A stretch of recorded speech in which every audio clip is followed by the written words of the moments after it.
Most of us think that scale is a positive word. We all like it when the benefits scale. But what happens when the risk scale, and that too at an accelerated rate? To address this issue of mitigating risk, today we speak with Ryan, who is a founder of For Humanity. He comes from a finance background, and his rich experience in risk management gives him a unique perspective on how to manage the risk that comes from AI. That led him to launch this non-profit entity. So, hi Ryan, welcome to the show. Hi, Vidi. Thank you for having me here. I appreciate your time and look forward to our chat. Yes. So, Ryan, I understand that For Humanity is a process to audit corporate AI systems using a global framework which is open source, crowdsourced, and is built on the fundamentals of best practices. Is there something you would like to add on this? Well, we didn't start out that way. So the genesis of For Humanity and the establishment of this nonprofit public charity came after a 25-year finance career. So I spent some time with the World Bank and Standard & Poor's, Wall Street Bank, and I ran my own hedge fund for about 8 years.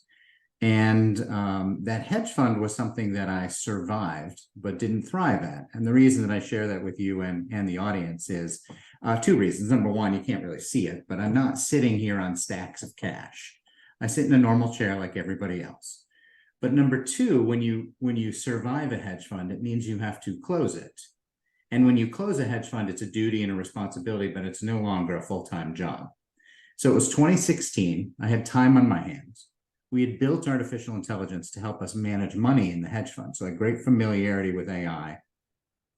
But Vidi, the most important part of this story and the journey that For Humanity's been on is that I have two boys. And in 2016, they were 4 and 6 years old. And with this time on my hands, I kind of was examining the landscape of how AI, how algorithmic systems, how autonomous systems were impacting society and the world and humanity, broadly speaking. And then I projected that out into my boys' future. And I don't mind sharing with you and everybody else, I got scared. Scared enough that I started a nonprofit public charity with no money and no plan. It was really just the vision statement or the mission statement, and the mission statement is this. What we try to do, our mission at For Humanity, is to examine and analyze downside risk associated with AI, algorithmic, and autonomous systems. We aren't anti-technology in any way, shape, or form, but we're going to look at the downside because there's plenty of groups out there who are promoting the upsides, and we'll let them do that. There's nothing anti-technology about what we do, but we're going to look at those downside risks, and we're going to engage in the maximum amount of risk mitigations that we can. And the reason we do that is if we can mitigate as much risk as possible from these tools, then we stand the best chance to maximize the benefit from these tools for humanity. And thus where this overly ambitious name of the organization came from. But again, there was no plan. So I actually spent the first probably about a year writing about things like future of work, technological unemployment, rights and freedoms in the fourth industrial revolution, data ownership. Should we as humans own data and monetize it ourselves? Is that part of the solution here? Transhumanism, putting machines into our bodies and how that will change and impact our species. And I submit to you, and it's probably a whole other podcast, but the impact on transhumanism on our species will be enormous. And I don't think we're very well equipped to deal with that. But all of those things are kind of way out there. They're 10, 20, 30, 40-year kind of impacts. And I'm a pretty practical person. I needed to do something now. And that something came to me in this what I saw was a lack of governance, a lack of oversight, a lack of accountability, really in technology products for decades. And coming from the financial background, where we have an enormous amount of regulatory oversight. I'm not saying it's perfect. Okay, but there's a huge amount of regulatory oversight that builds what I would call or describe as an infrastructure of trust. And it works very often. And so the theory or the idea here simply was, we do this with financial accounts and reporting to create great transparency, great disclosure, great trust for society as a whole. Why not bring that system to AI, algorithmic, and autonomous systems. And I use those words very carefully. We call them AAA systems, AI, algorithmic, and autonomous systems. Why? Because in the way that we define them, it really is talking about not the tools themselves, but the replacement of our humanity. And I'm not saying that's a good or a bad thing. I'm just saying that these tools, AI and algorithmic systems, they're replacing the brain, our decision-making process, how we process data. And then autonomous systems allow us to take our human dexterity and translate these tools out into the world with autonomy or autonomous systems. And so essentially the scope of what For Humanity is going to examine is that broad sort of box, all about these kind of tools. And so that's how we got started on this journey. And now we've been 6 years focused exclusively on independent audit of AI systems as the primary mechanism by which we hope to introduce robust governance, oversight, and accountability on these tools. Does that all make sense? It does. And Ryan, to be very frank, I think a lot of things that you mentioned, it resonates with me very well. And my concerns are, I think, same as yours. What kind of a future is it leading towards? And is it safe environment that we all are thriving in? From my journey, to be very frank, as an AI ethicist, also started from the same concept.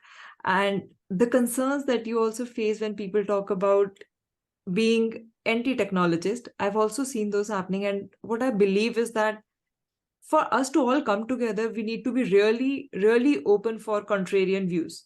When you mentioned that you are making sure that AI, we are not against technology.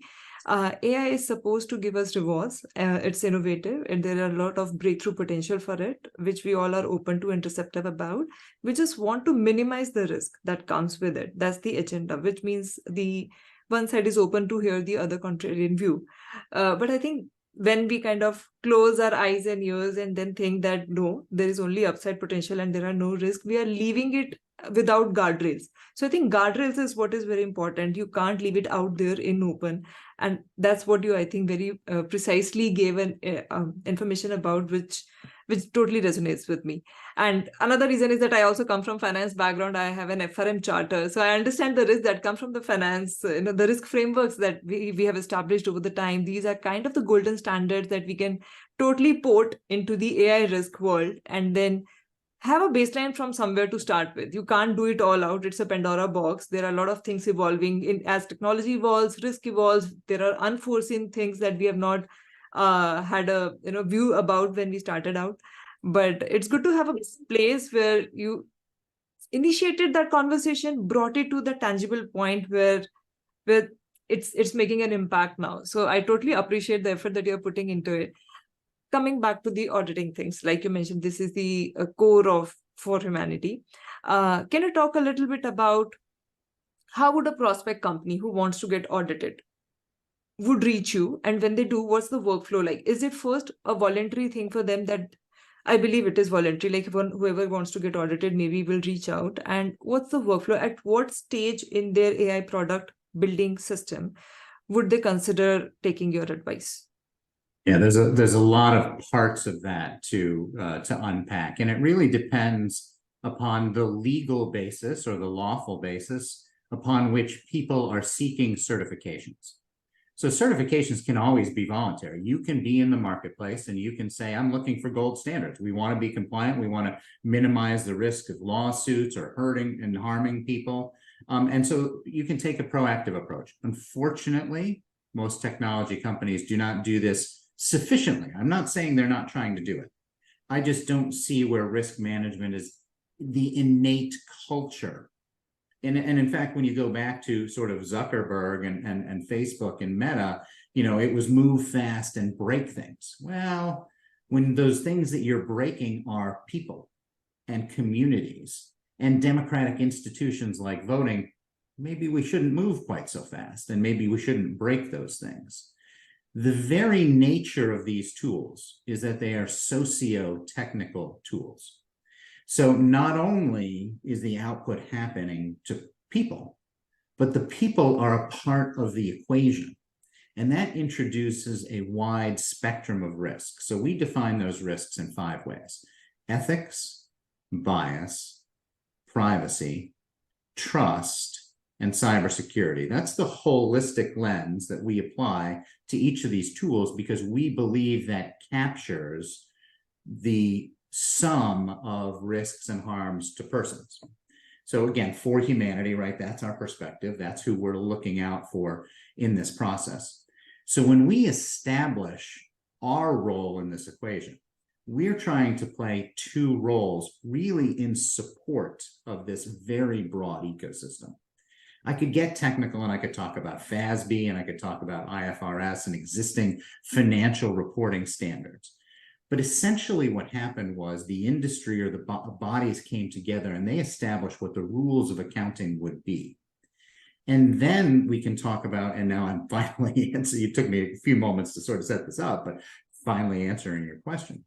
What happened, and this all started 50 plus years ago. So it was back in 1973 when generally accepted accounting principles, and then 6 months later in London, IFRS were being established.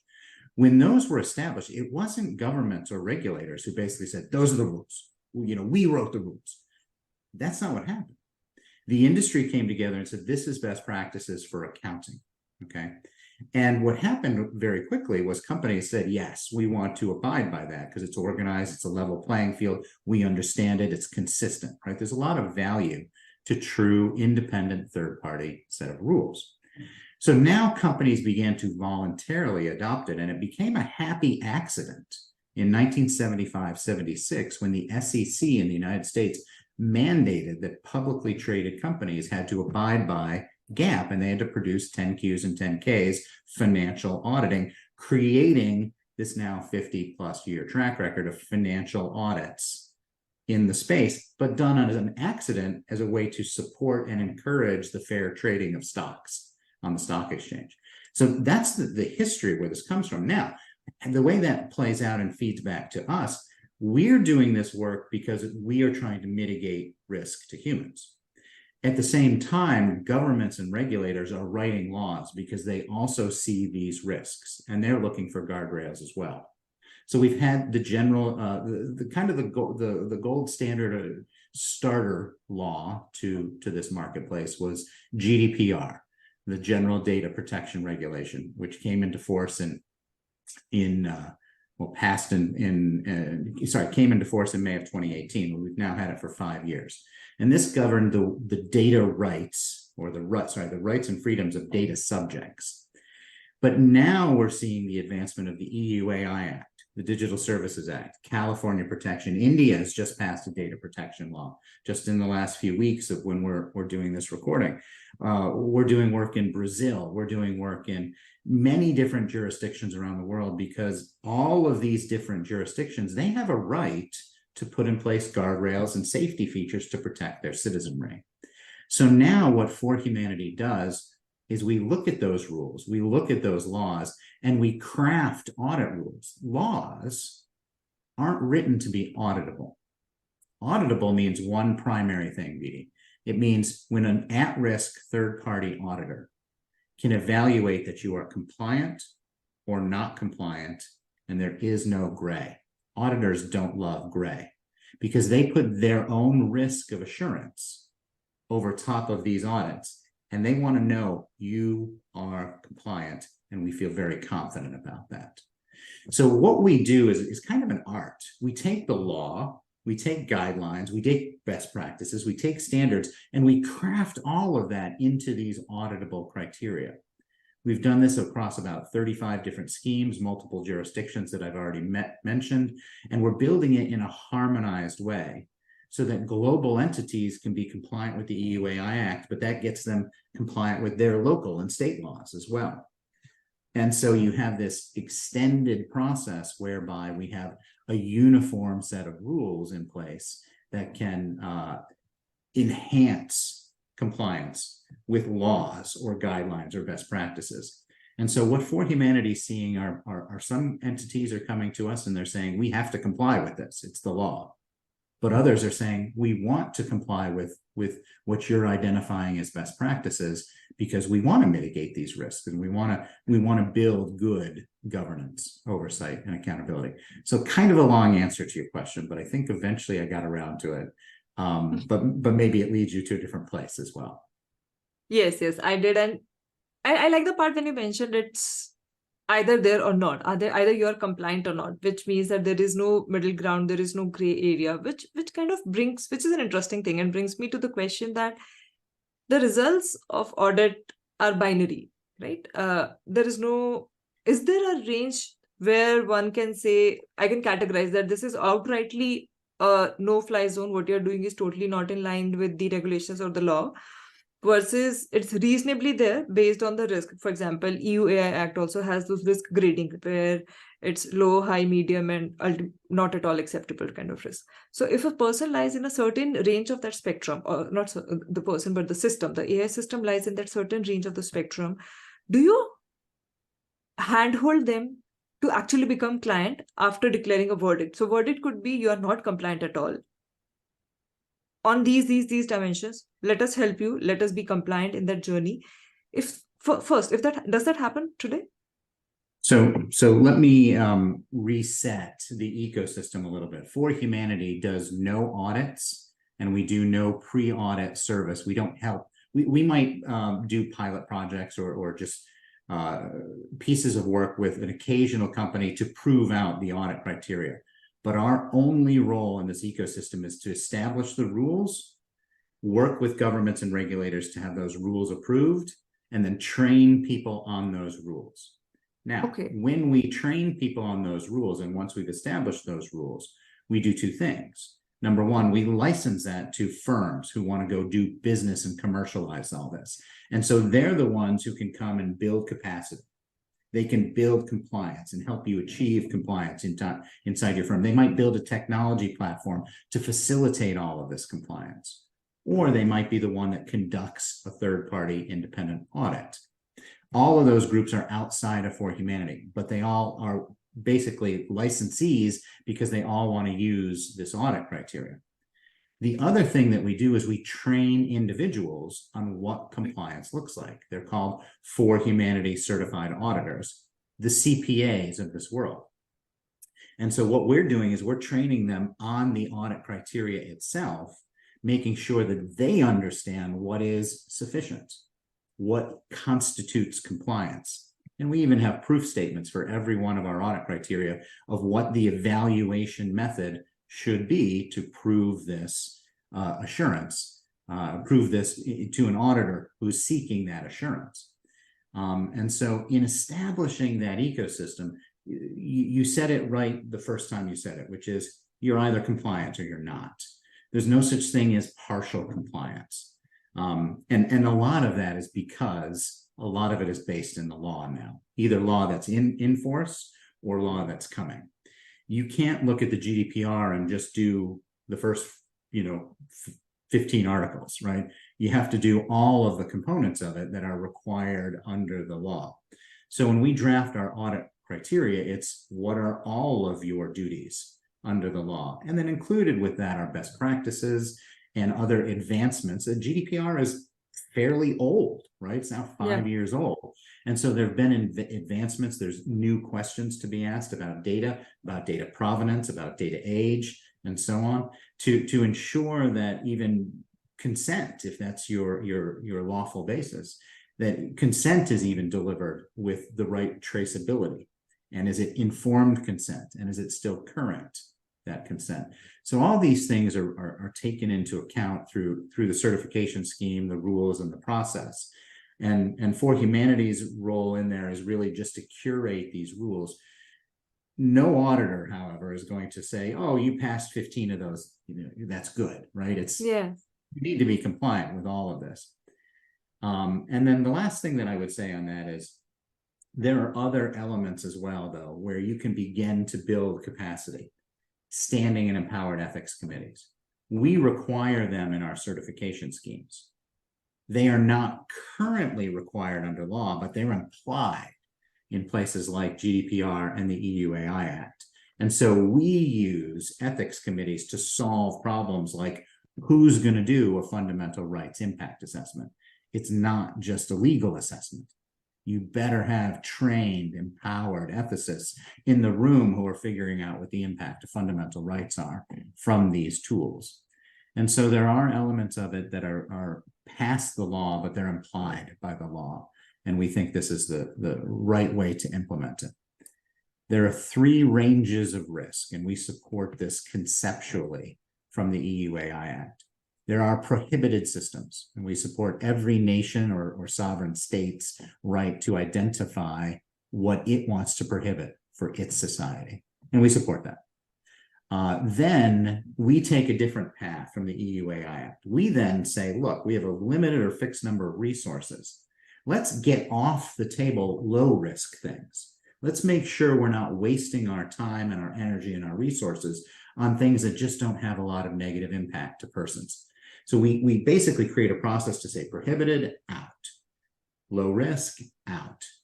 Now, everything that remains from For Humanity's perspective deserves independent audit. I'm not going to use the word high risk, but what we do is it's a risk-based assessment.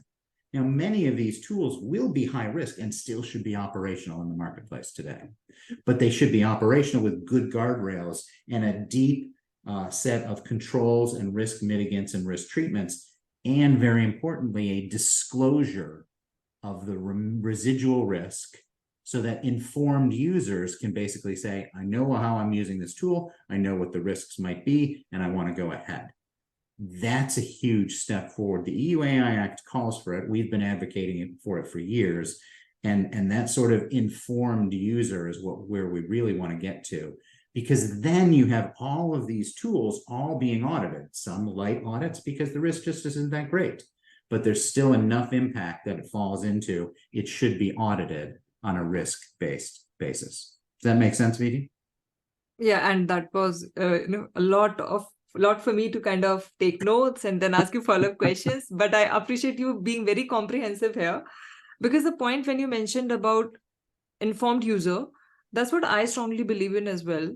When you visit a website, they kind of have those cookies and they give you an option, which I've been seeing for long, is that some are very transparent. Either they'll give you a deny all option right together, or at other places it's kind of hidden. You have to really click on multiple links to get to a level where you take the consent back. I strongly believe that the status quo, the default option would be for somebody to allow it rather than disallowing it, because that's, you're taking a normal innocent civilian who is not aware of how things work in the larger gamut to actually step into that, explore, read through all those complications, and then come to a level where they say that, oh, this is not my consent and I want to withdraw it. But why to withdraw it? You shouldn't have even given it in the first place. So being an informed user, I think, is very important. And that's what I think I read at some of the place where you mentioned about advancements in AI should also mean that there is always an option of opting in, which is what I want to also say, that opting out should not be an option. Whether you want to really opt in for the world that we are heading towards is what should be the default modus operandi. So do you also agree with that? Yeah, there's about $200 billion in data related advertising revenue at some of the world's biggest firms that would get very uncomfortable with that, because what would happen is most people would not opt in, and therefore these free services, Google Maps, Google Search as examples, Facebook, right, they wouldn't be free anymore.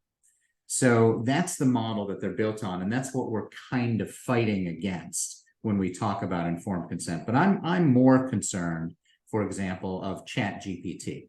So ChatGPT was turned loose without even remotely close to enough safety features put in place, right? When we put a new airplane in the marketplace, or when we put a car out there, it's tested and tested and tested and tested and it's tested again, right? Just test. These tools were like, here you go, let's see what happens in the real world. Yeah, it's move fast and break things. Well, they didn't care if they broke people. And I'll give you an example.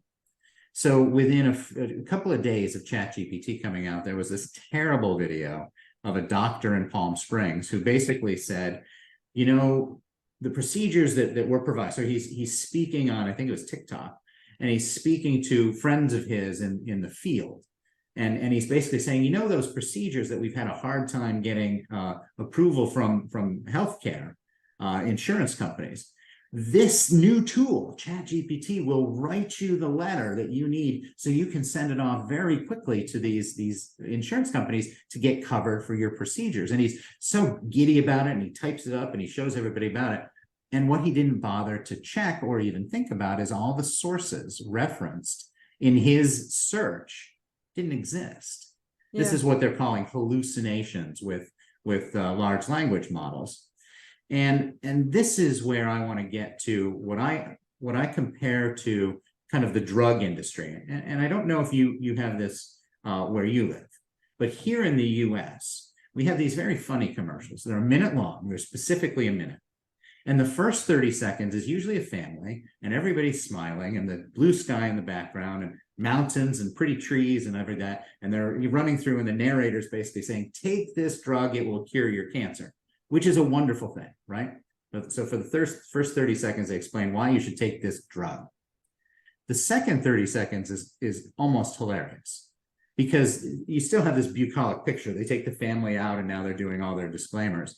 And here's where they go, and if you take this drug, you might have dry mouth, and you might get redness at the spot, and you could get diarrhea. Sorry to be indelicate. You could get diarrhea, or this thing could even kill you, right?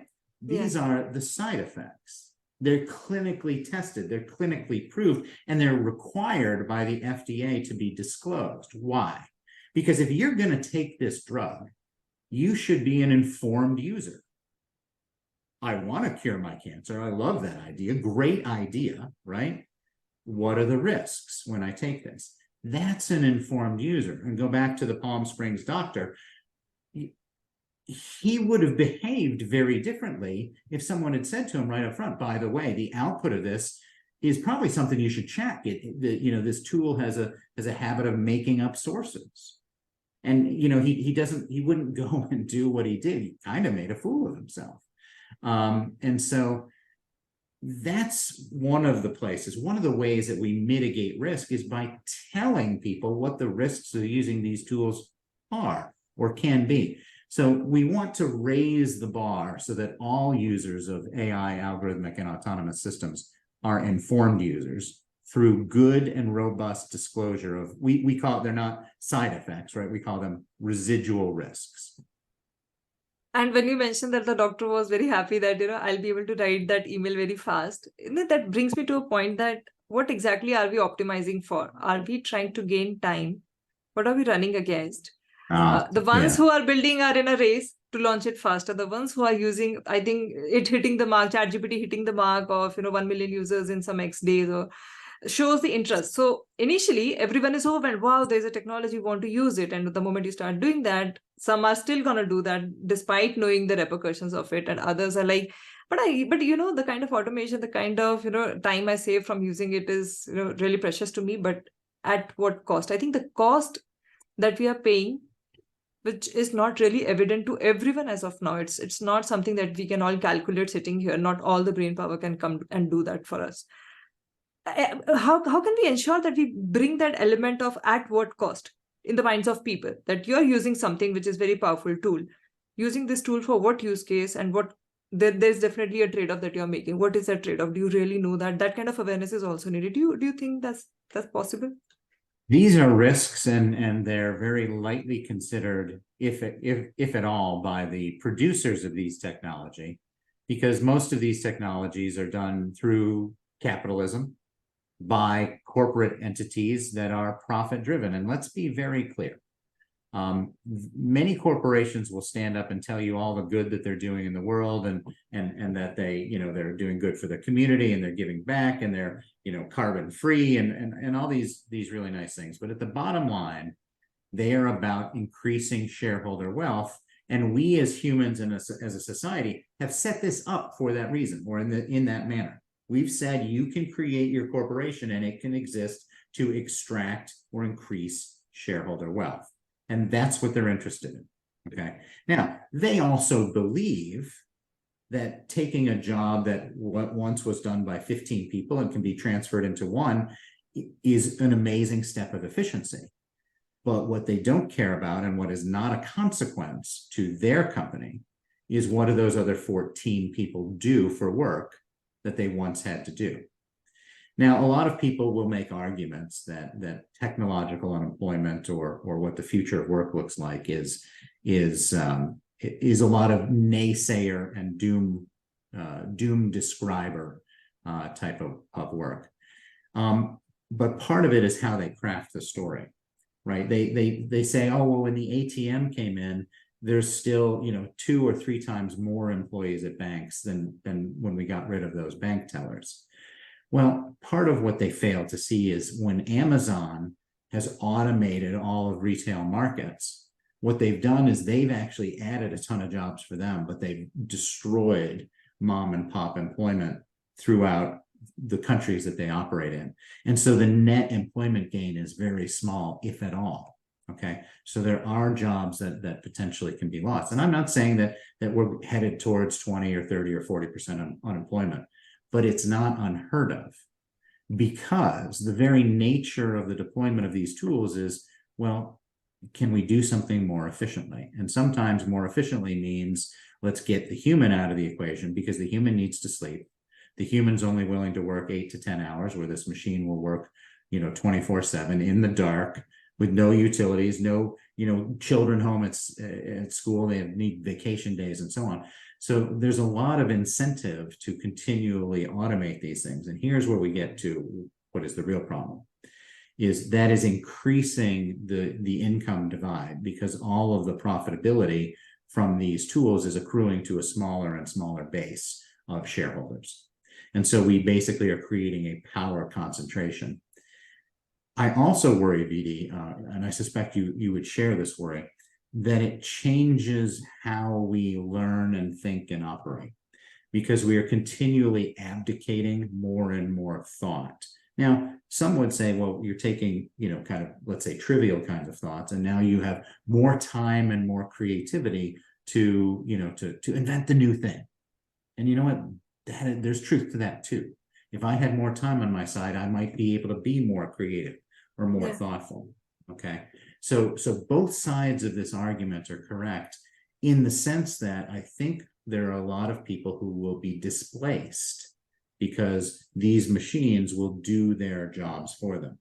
And I would submit to you that our self-worth as a human, as a person, is somewhat generated by the participation of ourselves in our own survival. And that means work. There's a lot of people like, if I didn't have to work, it would be fantastic. Well, it might be a life that might feel okay, but I think there's a side of the very nature of our humanity that knows that we work because we're participating in our survival. And we've become such a wealthy world, and this does not apply to everyone, absolutely does not. There are plenty of places still where poverty lurks and we're surviving as a day-to-day thing. But many of the places where these tools are being deployed, this is not the case. Okay, those people are no longer have this sense of participating in their own survival. And I fear that as more and more jobs are replaced by these tools, that unemployment may rise, and that many of those people will be happy to take a check that they haven't necessarily earned. And I think that will affect who we are as a people. And so that concept of technological unemployment and the nature of future of work scares me, makes me very concerned for who we are as a species. And it's one of those indirect consequences of all of these tools that it's hard to quantify. Yeah. And when you mentioned about net new jobs created, I think this concept of net new jobs, net ROI, net returns that you're getting from this innovation, or in fact, the benefits that are adjusted for the risk. So when you adjust the risk, what are the net benefits that you gain from technology, from any initiative that one picks up? That's the kind of mindset shift that's required. I think it's yet not there, but once we start bringing that element into the equation, I think the level of awareness will increase fundamentally, because everybody is just talking either this or this. They both can coexist. And then when you see what are the net outcome of this whole situation that we are landing ourselves in, some are aware, some are not, but everybody together as a society is, I think, being pulled into it. That's when I mentioned about the concept of opting in versus opting out. Those who are not even aware, those who are aware but may not be willing to participate in the advancements that the world is making, seeing, and pushing themselves towards, everybody is forcibly being pulled in. You are part of that ecosystem. Whether you want to be a part of it or not, you don't really have a say after a particular point. And that's the kind of world we are living in, which is not the choice we are making for ourselves. So I think that's the basic flaw in the whole equation that I do not feel very comfortable to be a part of. I want to have the ability to choose and have a sense of autonomy over the choices that are being given to me. And once I exercise that option, I need to have a considerable faith and trust in the system that's kind of honored by the producers of those systems. Well, and yeah. I'm sorry, I cut you off. Please go ahead. No, please complete your thought. Yeah. Okay, so I'm going to translate what you said. Most risk assessment around these tools are done with a corporate-centric perspective. So they're looking at risks to that bottom line, to that shareholder return. Yeah. And that's a flawed concept. And that's what you're saying as well.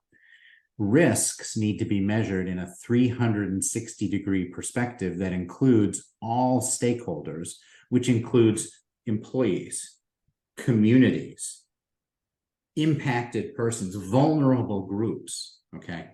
And most risk assessment does not include all of those perspectives.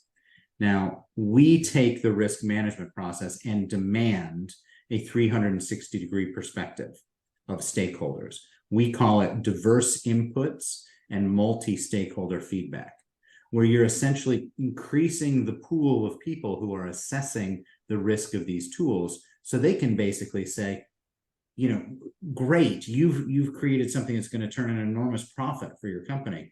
But meanwhile, we're shutting this factory down in this town. You were the big factory in the town. That town is dead. That is a consequence. What are we doing about it? If you're off making billions and billions and you've destroyed a town, it would be fair to say, from a societal perspective, not from the company's perspective. The company doesn't have to do this. But from a societal perspective, it would be very fair to say, you just made $2 billion. We're going to set aside $200 million, and we're going to take care of the people in that town with training. We're going to relocate them if they want to. You know, so now you're looking at the entirety of the risk from your tool, not just what affects your bottom line, not just what affects your corporate risk.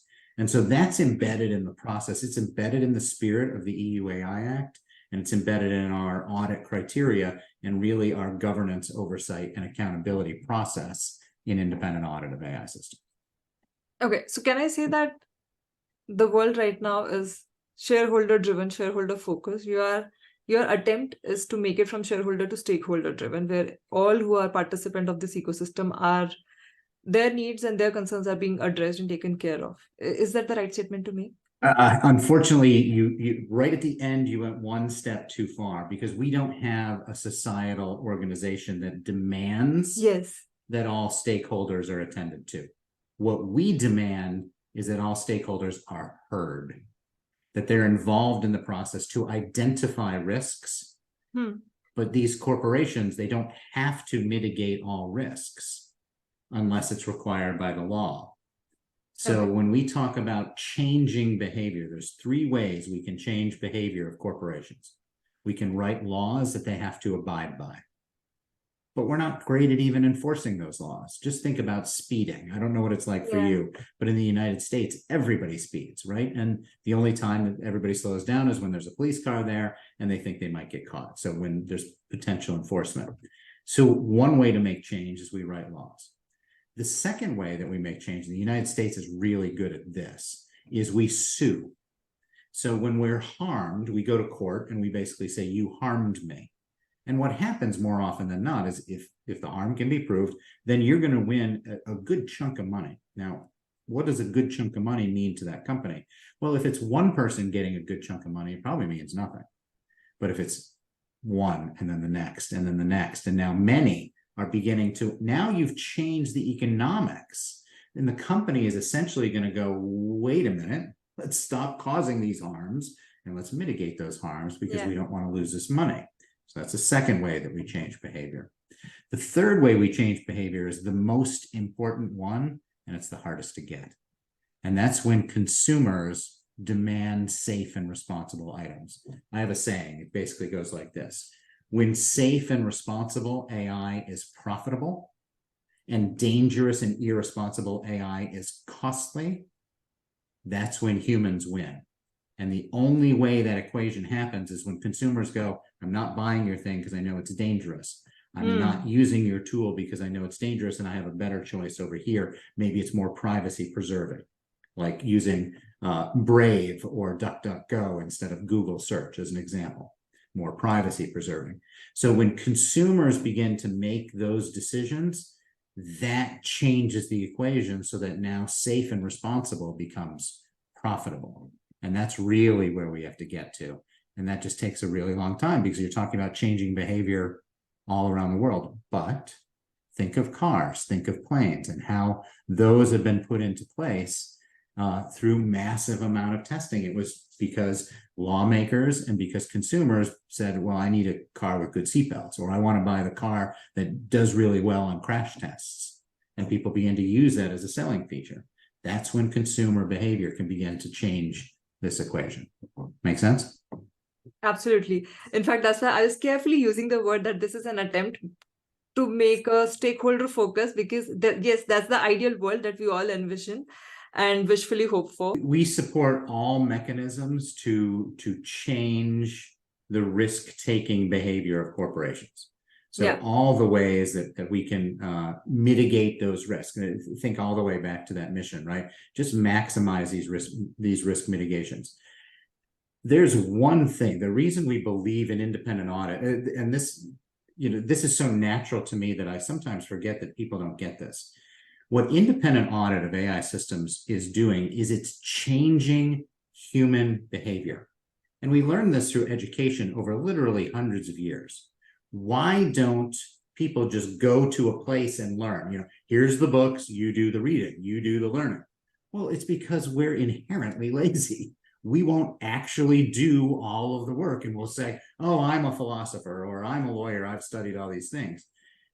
Independent audit changes that equation the same way a teacher in a classroom changes the equation. When you know that someone is coming to check your work, you behave differently. You do it to completion. You're worried about not sort of looking good and getting it right. And so that very nature of what independent audit, this third party coming in to say, we see here's the rules, have you complied with those rules? And by the way, that auditor is asking, have you complied with those rules on behalf of society? Society has said, here's a set of rules, are you abiding by them? This is actually how we get all the way to that, what I call infrastructure of trust, when a third party who has no incentive, true independence, looks at your compliance and says, I have nothing to gain and I have everything to lose by saying you're compliant and then maybe you're not, right? So that auditor basically says, I'm going to take the risk. You've given me enough proof statements that I can say, I know that they have complied with this. Because when it's done correctly, with true independence governing this system, then that auditor is only incentivized to protect themselves and say, I'm only issuing this certification when you've proved it to me. And that nature of that conflict and that tension between the auditor and the auditee, when that happens, then we can feel very confident as a society that what that third-party independent auditor has said, you are compliant, we can feel that that is a trustworthy statement. Yeah. And I have a view, maybe you have expertise in this and you can correct me. Can I see that these are the ways we are creating the layers in the system so that the risk does not pass to the society? Let me put more perspective on this. For example, laws, if I can say, is the very first step to not let some risk percolate or be originated. Like there is no, if you are aware of the law, you won't even attempt something which is going to be potentially not beneficial to society. Once, or you were not aware, you still did that. Some oversight happened, some, gap in understanding or alignment with the law or something happened, and you're still making it. Does auditing system come at that place that it's the last layer for you, that, we are still the middle person acting as a guardrail between you and the system, and telling you before you go to the marketplace, or whichever place the person actually ends up using the license, or thinks there is a need to regulate themselves. So law is something that happens right in the upstream of this governance process, and audit is something which we, as of today, with our knowledge, can assume that this is the last leg at which you have to make sure that this is compliant. Otherwise you can't really, or shouldn't really, basically at this point it shouldn't, you shouldn't be making further attempts or developments on this product. There are multiple layers on this, right? So which is starting from most stringent to the ones that we are talking about, the auditing systems. How does this whole workflow come into the picture? Yeah. And you also asked the question of where does audit occur? You asked this a while back in our conversation, and this is a good place to answer that. We look at compliance of process throughout the entire life cycle of an AI or algorithmic system. So we're looking for compliance at the data level, at the training level, at the development level, at the deployment level, and at the ongoing monitoring of performance, including eventual decommissioning. In other words, the tool is no longer valuable. So audit is an ongoing thing. You have an annual update. Have you continued to comply with the rules? And a look back to how you've developed the process. So that's one perspective, looking across the entirety of the life cycle. The other perspective is this is compliance by all, or by the many. So we have what we call a 4-line of defense model. The first line of defense is creating a culture where designers and developers are building tools compliance by design. The second level is committee governance and oversight, where you essentially have expert managers overseeing that day-to-day work being done by designers and developers. The third line of defense is top management, but also internal audit and controls, essentially being able to assess all of these processes to see if they're robust.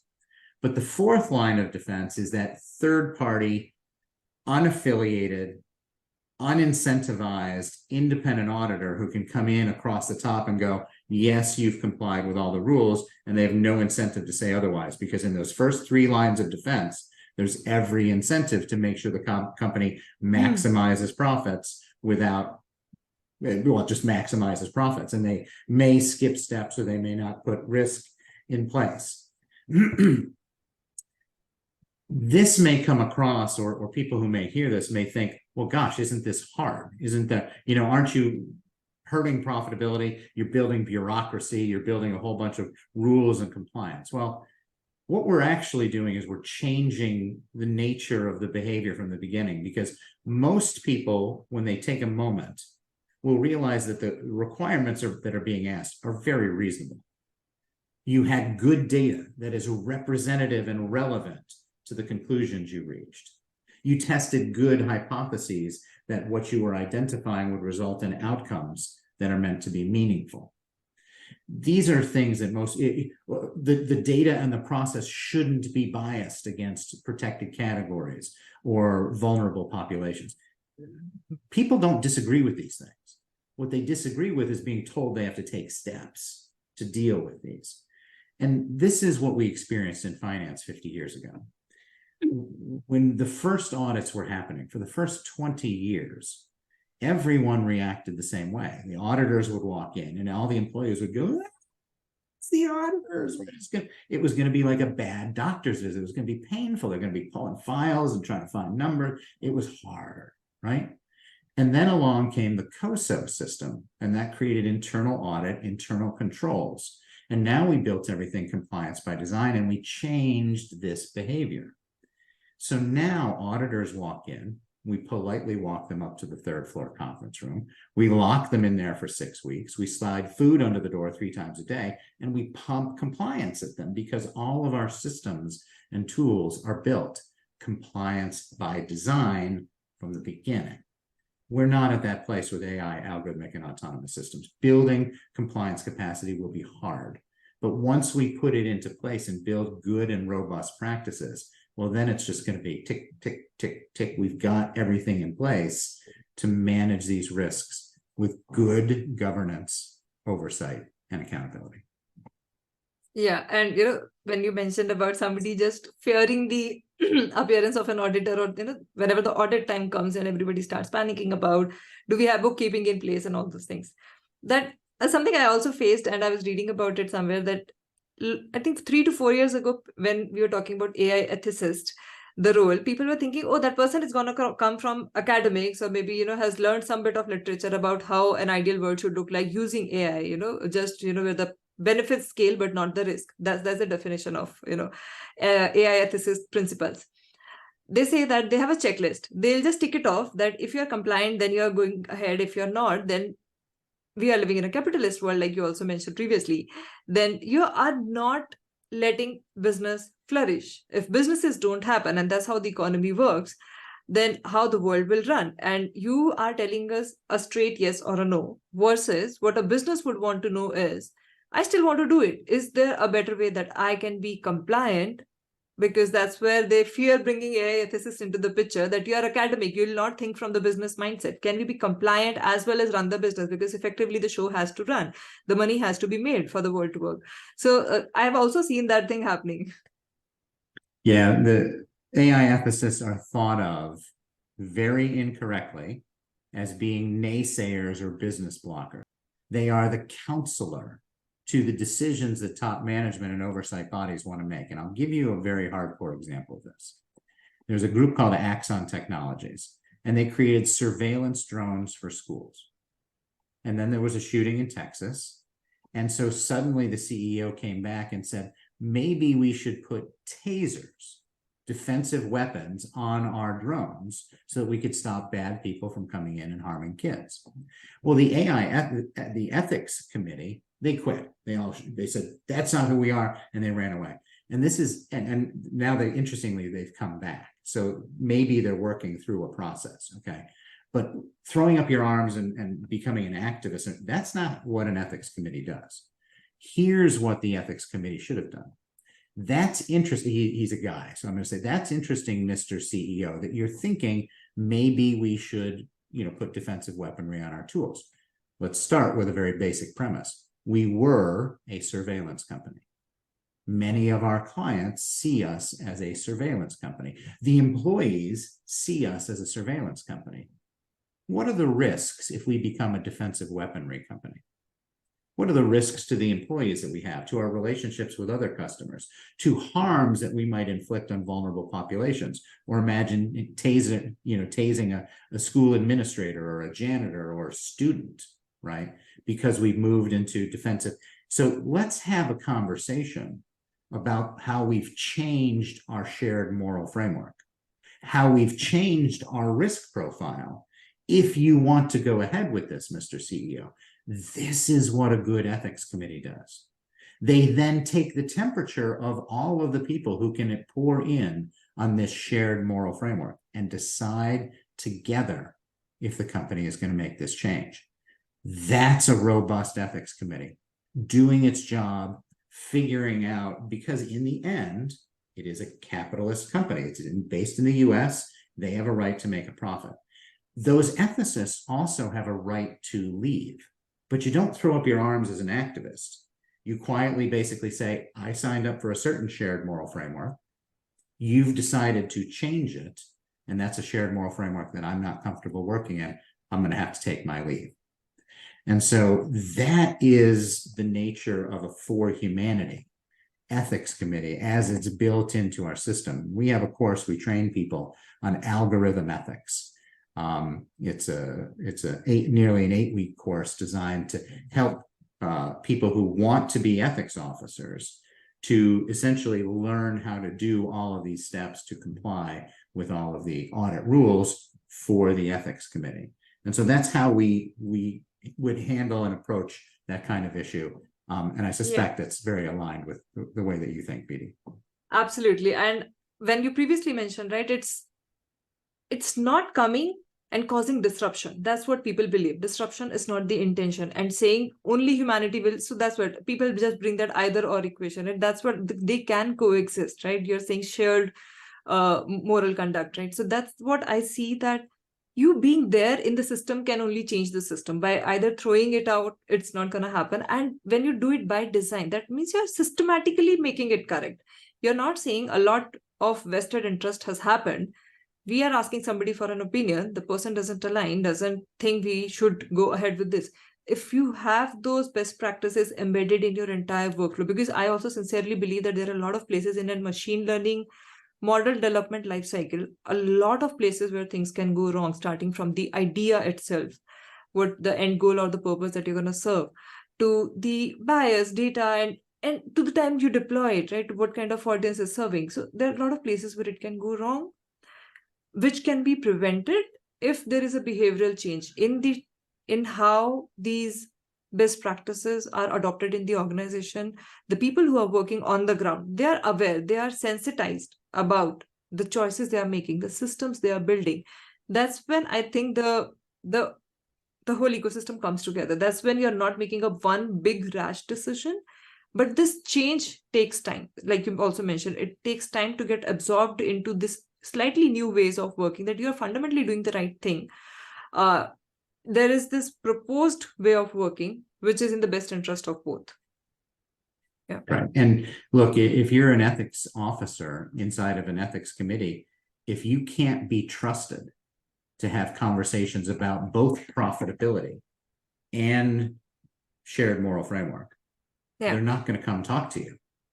You have to be able to weigh and balance this. And that is about establishing simple human trust. If you freak out every time that somebody wants to explore something new, they're not going to discuss it with you anymore. Full stop. Right. Yeah. So yeah, it's a very simple nature of human behavior. Yeah. And somewhere when I was explaining you about, right from the idea when I mentioned it, that thought clicked me when you gave that example of, using weapon for defense. All those questions that you mentioned, that we are in this line of business, if we do this XYZ change, or if we bring some change, what kind of additional risk are we taking as compared to the change in the business model? There is a reason and intent behind this, right? So those questions that you mentioned, they to initially sound very qualitative. When we are asking a lot of people to come together, vote, and see how they believe in this idea, are they really qualitative when we put it on paper, or it's just in this conversation it is like this, but there is a more quantified way of gauging the perspective? So again, we have to have a binary process for evaluating a good, robust, standing and empowered ethics committee. So we have binary, provable points about how the ethics committee operates. And what that means is when we come across instances of ethical choice, when there are instances of ethical choice, it means there's not a right and wrong answer. It's simply, what is our shared moral framework? What do we support? Those happen very often. And now the duty of the ethics committee is, how do they handle that? How do they adjudicate that process? Well, if they've done their task correctly, they have a good code of ethics and a good code of data ethics. That is their operator's manual for how to adjudicate these instances of ethical choice. And then what they're going to do is they're going to weigh the pros and cons.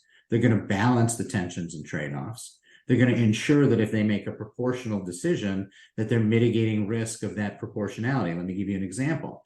If we decide to put surveillance into train stations, why have we done that? Well, it's been determined that train stations are a place where terrorists might leave bombs, and therefore we want to surveil and see if we can prevent that. We're raising people's security. That's a good thing. Okay. Well, on the proportional side of that, we're decreasing your privacy. We're actually decreasing your humanity because maybe you behave differently when you're being watched. But those are the downsides. That's the proportionality. So now that we've made the choice to do security, how do we mitigate these downside risks? And this is what the ethics committee is going to do. They're going to say things like, let's make it data privacy preserving. Let's delete the footage as soon as we get it, as soon as we don't need it, right? There's steps that we can take as an ethics committee to essentially mitigate the risk of the choices that we make. And remember, those choices that we made aren't right and wrong.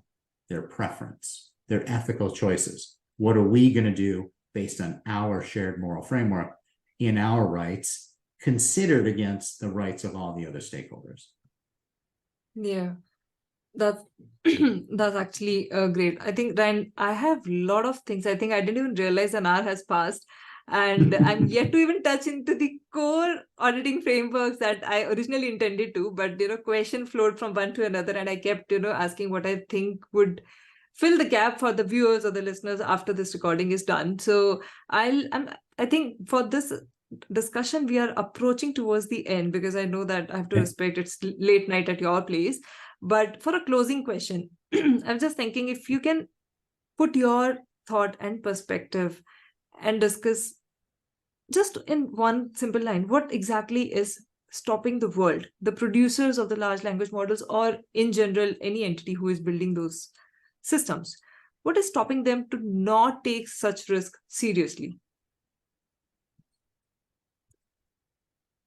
A lack of awareness, human momentum. So in other words, we want to build this, we want to succeed, we want to achieve producing this model. If I have to stop and put in guardrails and risk controls, that slows me down. So there's a lack of awareness. And look, risk management is not part of the culture of most of these technology companies. So there's not a whole group of people sitting there going, well, but did you think about how this might hurt? No, it's very simply, we have a problem, solve it. We have a problem, solve it. We have a problem, solve it. And they're not, and the problem solving is all about how do we come to market? How do we deliver the product and service, not what the risks are that flow from each of those decisions. So it's a lack of process for risk management, which is a lack of awareness. It fights against that momentum. It fights against profitability. And oh, by the way, all of us think that we do things right. All of us think that we've mitigated bias, or we've thought about, what the risks are to data privacy. And you know what? In many cases, they have, like OpenAI and ChatGPT, they have decent risk controls. They have decent service agreements. They're wholly insufficient, but it shows that they had some intent. Okay. So what we're really talking about is we just have to grow, we have to continue to grow the awareness of all of these negative impacts, and that they can be mitigated reasonably, quickly, and in a way that builds compliance over time that's always in place. We're always thinking about mitigating that risk. We're always putting seatbelts in our cars. We're always making sure that our airplanes fly in the right manner. We're always disclosing those risks to the drugs that we might take so that we're dealing with informed users. It really is a culture change. And that's the hardest thing about what we do here at For Humanity. We have 1,600 people from 90 countries, 1,600 plus people from 90 countries, all in a community trying to help make this change. But it's not nearly enough, because we're shifting the culture of a 40 to 50 year culture of technology that just doesn't think about how we mitigate risks. So I hope that was a good enough answer.